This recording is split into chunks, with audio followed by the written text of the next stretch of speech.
The Proclamation of 1763. The end of the French and Indian War in 1763, there was a great cause for celebration within the colonies. Celebration arose when there was removed several ominous barriers and opened up a host of new opportunities for the colonists.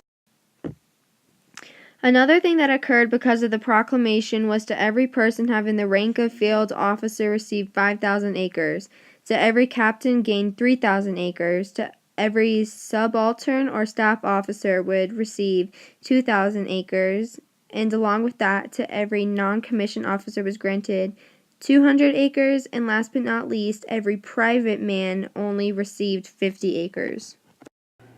The proclamation also created 4 new colonies, 3 of them on the continent proper.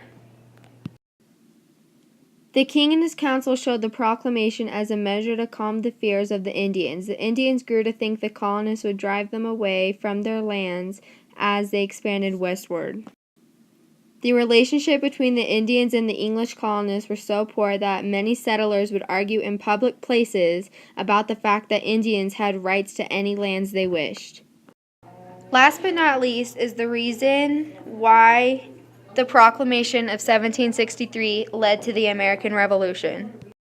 Without the Proclamation of 1763, revolution may not have happened in the States because the Proclamation of 1763 was telling the colonists they couldn't move west.